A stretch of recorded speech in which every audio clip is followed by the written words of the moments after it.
Capítulo 7. Steve y David subieron a la lancha y se colocaron en la proa, y Karen y Rebecca los siguieron. John fue el último en saltar a bordo, y apretó el botón de encendido del motor en cuanto David le hizo la señal. La lancha era tan silenciosa como había prometido David. Solo se oía un levísimo zumbido por encima del suave sonido del movimiento de las olas. «Vámonos», indicó David en voz baja. Rebecca inspiró profundamente y dejó escapar el aire con lentitud cuando pusieron rumbo al norte y se dirigieron hacia la ensenada. Nadie dijo ni una sola palabra mientras la orilla se deslizaba por babor. Solo se veían unas sombras rotas y fragmentadas bajo la pálida luz de la luna a la izquierda, y un inmenso y susurrante vacío a la derecha. Babor y estribor le recordó su mente. Proa y popa. Escudriñó la oscuridad en busca de una señal que indicara el comienzo del terreno privado, pero no distinguió gran cosa. Todo estaba mucho más oscuro de lo que ella se había esperado, y también hacía más frío, pero los escalofríos que sentía se debían más a que sabía que por debajo de ellos había un mundo infinito y extraño, repleto de vida de sangre fría. Rebecca vio un leve destello de luz, cuando David sacó los prismáticos de visión nocturna para descubrir si había algún movimiento en la orilla. El brillo del aparato de infrarrojos iluminó su rostro justo antes de acomodarlo en sus ojos, y aquello provocó que sus rasgos tomaran una extraña expresión de inmovilidad. Ahora que por fin estaban en marcha, que realmente habían comenzado la operación, Rebecca se sentía mucho mejor de lo que se había sentido a lo largo de todo el día. No es que estuviera relajada, todavía sentía miedo, aquel temor a lo desconocido y a lo que pudieran encontrar, pero los sentimientos de indefensión, la ansiedad que embotaba su mente desde los incidentes en Raccoon City, todo aquello había desaparecido y había dado paso a la esperanza.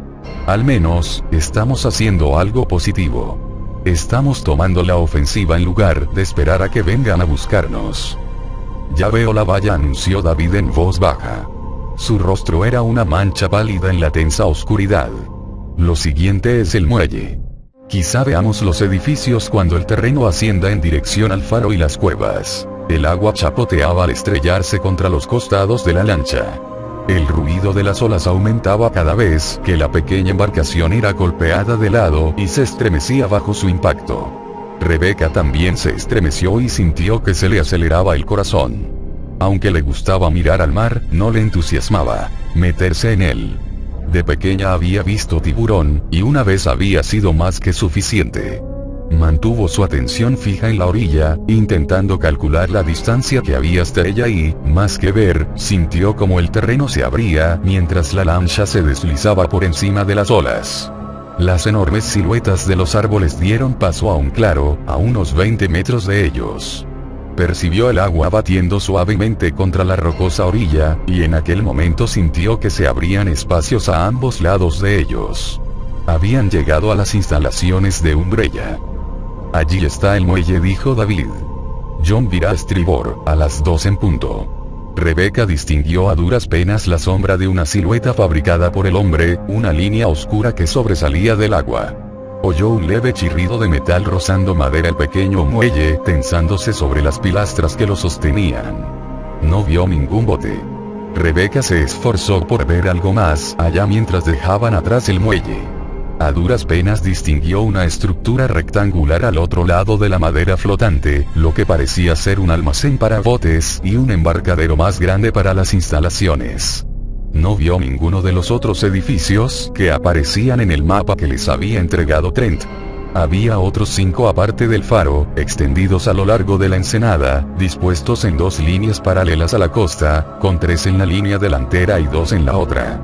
El 6º edificio estaba justo detrás del faro, y todos esperaban que aquel fuese el laboratorio, ya que podrían conseguir lo que habían ido a buscar sin tener que recorrer todas las instalaciones. El edificio del almacén de botes es de madera, los demás son de cemento. No creo que un momento. El susurro de David adquirió un tono tenso. Veo a alguien, 2, 3 personas. Han desaparecido justo detrás de uno de los edificios. Rebecca sintió una extraña sensación de alivio recorrerle el cuerpo. El alivio estaba entremezclado con la decepción y con un repentino sentimiento de confusión. Si todavía quedaba gente con vida, quizá no se había producido un escape del virus T. Sin embargo, aquello también significaba que los edificios estarían ocupados y que el lugar estaría vigilado por patrullas, lo que haría imposible una misión relámpago sin que los descubrieran. Entonces, ¿por qué está todo tan oscuro? ¿Por qué da una sensación de vacío y de muerte este lugar? ¿Abordamos la misión?, preguntó Karen en un susurro, pero antes de que David pudiera responder, Steve dio un respingo, con una inspiración de aire que heló la sangre a Rebecca. Sus pensamientos enloquecieron en un espasmo de miedo primigenio. A las 3 en punto. Jesús, es enorme. ¡Bam! Algo impactó contra la lancha y la lanzó por los aires en mitad de una explosión de goteante negrura. La embarcación dio la vuelta en el aire y Rebecca vio el cielo y olió un hedor frío y corrupto y finalmente cayó al agua, sumergiéndose en la oscuridad del océano. El mar lo envolvió, y el agua salada le escoció los ojos y las ventanas de la nariz mientras manoteaba de forma desesperada, confundido y sin aire. ¿Dónde está? David había llegado a verlo, una inmensa y manchada superficie de carne, que surgía del agua justo antes del terrible impacto. Aquella superficie lo había arrastrado hacia el fondo, y ahora estaba pataleando para alejarse de las tenebrosas profundidades, completamente aterrorizado. Su cabeza salió finalmente al exterior, a una tranquilidad ominosa. ¿Dónde está el equipo? David giró la cabeza mientras boqueaba en busca de aire, y en ese instante oyó una tos ahogada a su derecha. «Ve a la orilla», logró decir entre jadeos mientras seguía girando la cabeza, en un intento por descubrir dónde se encontraban y dónde estaba la criatura, al mismo tiempo que se maldecía por ser tan estúpido. Pescadores desaparecidos, aguas malditas. Idiota, idiota. La lancha neumática estaba a unos 10 metros detrás de él, zozobreada por completo, y las ahora agitadas olas chocaban contra sus costados. La fuerza del ataque los había hecho volar por los aires, pero los había acercado a tierra. Vio dos siluetas redondeadas que parecían flotar en el agua, rostros que se encontraban entre él y la orilla. Oyó otro chapoteo cuando una tercera cabeza apareció en la superficie del agua. No veía por ningún lado al ser antinatural que había atacado la lancha, pero esperaba sentir sus dientes clavándosele en cualquier momento, el frío tacto de unos colmillos como cuchillos desgarrándole la carne. «Id hacia la orilla», logró gritar. Sentía los latidos de su corazón como truenos en sus oídos, y sus piernas tremendamente vulnerables. Seguir pataleando era llamar la atención de forma tan obvia. «No puedo seguir». 3. ¿Dónde está el cuarto? David. El aterrorizado grito lo había lanzado John, que se encontraba al otro lado de la lancha. «Aquí. John, por aquí. Ven hacia aquí. Sigue mi voz». John comenzó a nadar hacia David mientras este se impulsaba de espaldas hacia la orilla, sin dejar de gritar en ningún momento. Vio aparecer la cabeza de John, y luego distinguió sus brazos nadando a toda velocidad sobre la negra superficie del mar. «Sígueme. Estoy aquí. Tenemos que llegar». Una gigantesca y pálida silueta surgió suavemente por detrás de John. Era redonda, tenía una anchura de al menos 3 metros y goteaba. Era imposible que existiera una criatura así. El tiempo pareció frenar su marcha normal, y todo comenzó a ocurrir como en cámara lenta. David distinguió unos gruesos tentáculos a cada lado de la sombra que crecía a cada momento, y un enorme tajo en aquella silueta de color de cadáver. No son tentáculos. Son antenas. Entonces se dio cuenta de que lo que veía era el vientre de un animal monstruoso, un animal que era imposible que existiera un barbo del tamaño de una casa. La negra línea de su boca se abrió con un siseo y dejó al descubierto hilera tras hilera de unos dientes grandes como puños y afilados como estacas. En cuanto la bestia se sumergiera, John sería devorado por aquellas inmensas mandíbulas, o sería aplastado o, incluso, arrastrado al fondo para servir más tarde de alimento a la criatura. Solo tardó un segundo en darse cuenta de ello, y comenzó a gritar mientras terminaba de percatarse de la situación. «Sumérgete. Sumérgete». El tiempo se aceleró de nuevo, y la bestia comenzó a caer hacia adelante, y su largo y sinuoso cuerpo dejó pequeño el tamaño de la lancha neumática. Su sombra cubrió por completo al desesperado nadador. David distinguió unos enormes ojos bulbosos del tamaño las pelotas de playa. Y todo el conjunto se desplomó en el agua, lanzando surtidores al aire y ocultando las estrellas bajo unos grandes chorros de espuma. Antes ni siquiera de que David pudiera tomar aire, una enorme ola llegó hasta él y lo arrojó hacia las burbujeantes y negras profundidades de nuevo. Notó otra vez la sensación de indefensión cuando fue arrastrado. Luchó contra la fuerza que lo tiraba de las extremidades, luchó por subir de nuevo y llenar sus pulmones de aire. Volvió a patalear frenéticamente y atravesó el velo líquido que lo separaba de la supervivencia, sintiendo el frescor del aire en su piel y unas manos cálidas que tiraban de sus hombros. Inhaló de forma convulsiva mientras las rocas arañaban sus botas al ser arrastrado. Oyó la voz ronca de Karen al lado de su oreja. «Lo tengo». David dejó que lo arrastraran de espaldas al tiempo que intentaba apoyar los pies.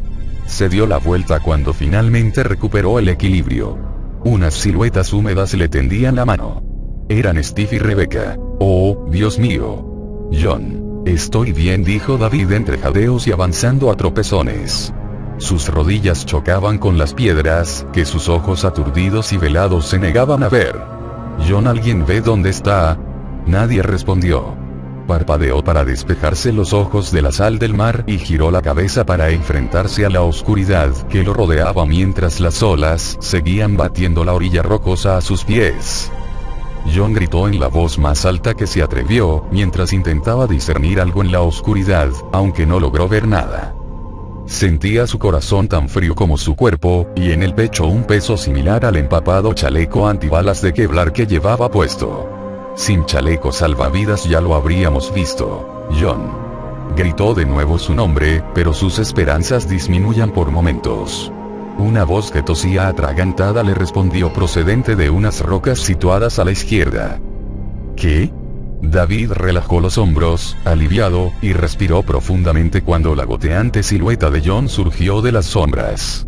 Steve se apresuró a acercarse y agarró el brazo del hombretón para ayudarlo a apoyarse en las rocas. «Me sumergí», dijo con voz rasposa y cansada. David se dio la vuelta y miró más allá de la estrecha playa de guijarros y rocas para observar con detenimiento las instalaciones. Estaban al fondo de una ladera pronunciada, pero a plena vista. La impresión causada por el monstruoso pez, si se lo podía llamar pez, quedó de repente relegada a un segundo plano al darse cuenta de aquello.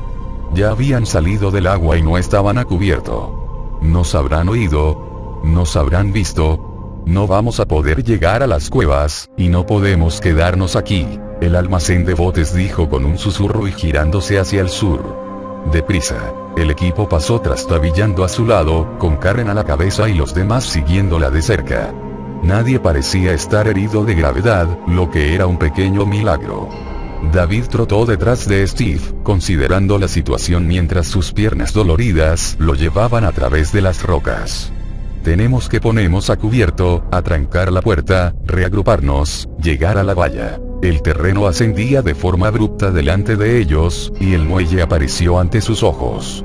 Mientras terminaban de trepar por las rocas, David percibió un apagado tintineo metálico. Era Rebecca, que sostenía contra su pecho la goteante bolsa en la que llevaban la munición. Sintió un nuevo rayo de esperanza. Si lograban llegar al interior de alguna de las instalaciones, a algún lugar seguro, el edificio se encontraba delante de ellos, un poco a la derecha. No se veía ninguna luz en su interior, ni tampoco se oía ningún ruido. Una única puerta cerrada daba al embarcadero de madera. No tenían modo alguno de estar seguros de que no hubiera nadie en su interior, y aunque se encontraba a poco menos de 10 metros, era un terreno completamente despejado. No había ni un miserable guijarro donde esconder aunque fuera la punta de la bota.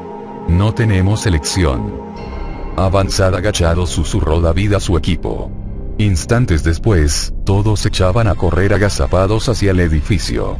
Karen fue la primera en llegar a la puerta y la abrió. No salió luz de su interior, y tampoco sonó ninguna alarma. Rebecca y Steve entraron después de ella, seguidos por John y, finalmente por David, que cerró la puerta con un hombro frío y húmedo. «No os mováis de donde estáis», les dijo en voz baja mientras manoteaba en busca de su linterna halógena. Aparte de los jadeos de los miembros de su equipo, en la estancia reinaba el silencio absoluto, aunque en el ambiente flotaba un hedor tremendo, el pestilente olor a algo muerto ya hacía tiempo. El estrecho haz de luz de la linterna atravesó la oscuridad y les mostró que se encontraban en el interior de una gran estancia casi vacía y sin apenas ventanas. Unos chalecos salvavidas y unas cuantas cuerdas colgaban de unos percheros de madera, y a lo largo de una de las paredes se extendía una mesa de trabajo. Unas cuantas estanterías, unos cuantos caballetes. ¡Oh, Dios mío! La luz se detuvo sobre la otra puerta del edificio, situada justo enfrente de la que habían utilizado para entrar. El haz recorrió a lo largo la fuente del hedor que inundaba la estancia, reflejándose ligeramente en el hueso al desnudo y en una bata de laboratorio desgarrada y manchada de algo aceitoso. Unos jirones secos de músculos colgaban de un rostro sonriente. Alguien había clavado un cadáver a la puerta, y una de las manos estaba alzada a modo de gesto de bienvenida. Por su aspecto, llevaba allí colgado desde hacía ya varias semanas. Steve sintió que el estómago se le subía a la garganta. Tragó saliva para calmar aquella sensación y miró a otro lado, pero la grotesca imagen ya estaba fijada en su mente, la cara sin ojos y con tiras de piel colgando, los dedos cuidadosamente puestos en su lugar para dar la impresión de saludo. Jesús, ¿se supone que esto es una especie de broma? Steve se sintió mareado, sin respiración desde su baño de pesadilla y su alocada carrera a través de las rocas, sin contar con la visión de aquel monstruo de Umbrella. El hedor seco y putrefacto de cadáver no era la mejor ayuda para recuperarse precisamente. Nadie dijo una palabra durante unos cuantos segundos. Por fin, David tapó la luz con una mano y habló con una voz sorprendentemente tranquila y serena. Comprobad vuestros cinturones y reponed los cargadores. Quiero un informe del estado de todos y cada uno de vosotros, primero de heridas y luego del equipo. Quiero que todos respiréis profundamente. John. La profunda voz de John resonó por toda la habitación, procedente de algún punto a la izquierda de Steve, acompañada por unos ruidos húmedos de ropa mojada. Karen y Rebecca estaban a su derecha, y David permanecía cerca de la puerta. Estoy cubierto por moco de pez, pero aparte de eso, estoy bien. Tengo mi arma, pero me ha desaparecido la linterna. También las radios. Rebecca. Su voz sonó titubeante pero rápida. Estoy bien, y mi arma está aquí, la linterna también, el botiquín y también la munición.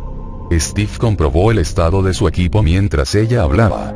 Desenfundó su bereta, sacó el cargador mojado y lo metió en uno de los bolsillos. Había un hueco en su cinturón en el lugar donde debería estar su linterna. Steve. Bien, tampoco estoy herido. Tengo mi arma, pero me he quedado sin linterna. Karen. Lo mismo. David separó un poco los dedos del foco de la linterna y dejó que iluminara ligeramente la estancia. Bueno, nadie ha resultado herido y todos estamos armados todavía. La situación podría ser mucho peor. Rebecca, pasa los cargadores, por favor. La valla no puede estar a más de 50 metros al sur de este punto, y disponemos de suficiente árboles como para permanecer a cubierto en el camino, suponiendo que nadie nos haya visto todavía. Esta operación queda abortada. Nos vamos de aquí. Steve tomó los 3 cargadores que le entregó Rebecca y asintió para darle las gracias. Metió de una palmada uno de los cargadores e introdujo un proyectil en la recámara del arma inmediatamente. Bien, estupendo, salgamos de aquí. Esa criatura casi nos come de un bocado, y ahora el Doctor Muerte nos saluda con familiaridad, como si lo hubieran colocado ahí para darnos la bienvenida. Steve no se asustaba con facilidad, pero sabía reconocer una mala situación en cuanto la veía.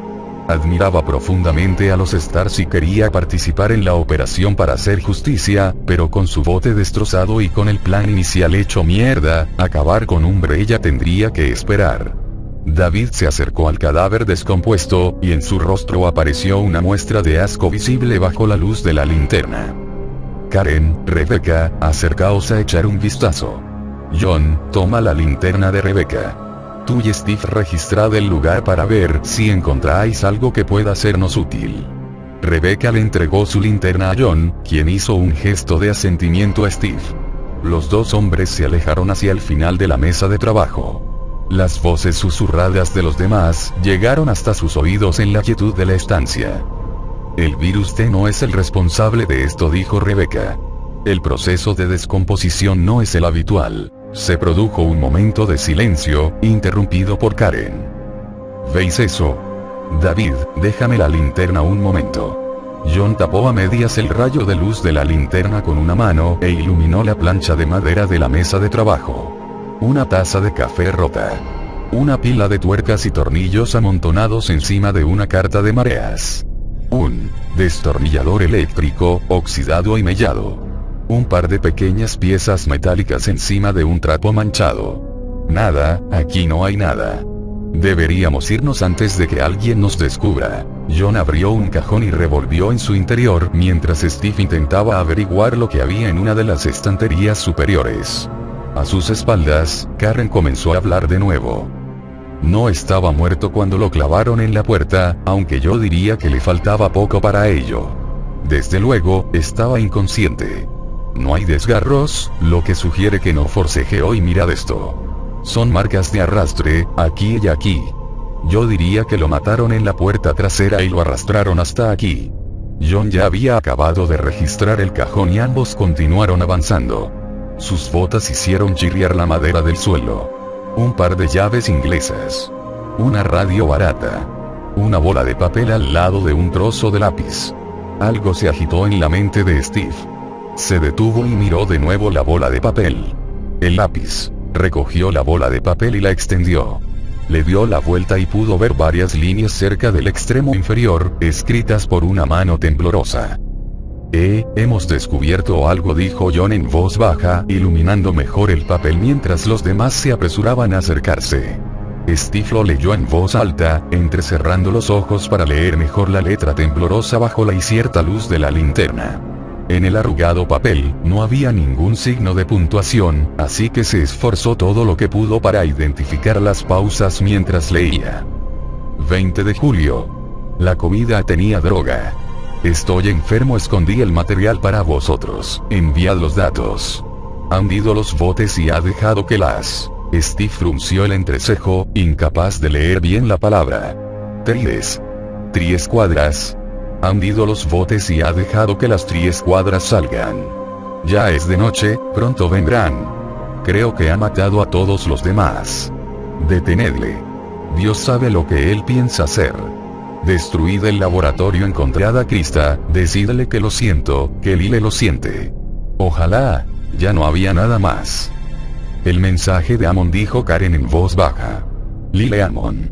No hacía falta ser un genio de primera para hacerse una idea de quién era el que estaba colgado de unos clavos en aquella puerta. El purulento y desmadejado Doctor Muerte ya tenía una identidad, aunque aquello no sirviera de mucho.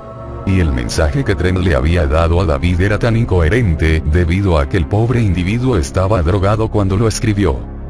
Es bonito ponerle un rostro al nombre, ¿verdad? El intento de chiste por parte de John no provocó una sonrisa, ni siquiera en su rostro. La breve nota desprendía desesperación además de ser ominosa, aún sin tener en cuenta el brutal asesinato que respaldaba su contenido. ¿Qué es una triescuadra? ¿Quién es él?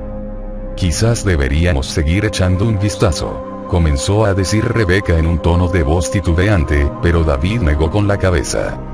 Creo que es mejor que lo dejemos por ahora. Lo que haremos será... Dejó de hablar cuando unos pasos pesados sonaron al otro lado del edificio de madera, justo en el exterior de la puerta por la que habían entrado. Todo el mundo se quedó inmóvil al instante y se mantuvo a la escucha. Eran más de uno, y quienes quieran que fuesen, no se esforzaban en absoluto por acercarse en silencio. Se detuvieron delante de la puerta y allí se quedaron, sin intentar abrirla con el pomo de una patada, sin hacer ningún otro ruido. Simplemente a la espera. David trazó una circunferencia en el aire con un dedo, y luego señaló primero a Karen y luego la puerta donde estaba colgado el reseco cuerpo del Dr. Lyle Amon. Era la señal para ponerse en marcha, con Karen a la cabeza. Se dirigieron hacia el sonriente cadáver. Steve fruncía el rostro con cada crujido que provocaban en la madera mientras respiraba por la boca para evitar inhalar el hedor causado por el muerto. Y cuando Karen abrió la puerta, el silencio fue roto por el tableteo de las armas automáticas, que disparaban desde algún punto situado delante y a la izquierda de ellos de la dirección hacia donde querían escapar.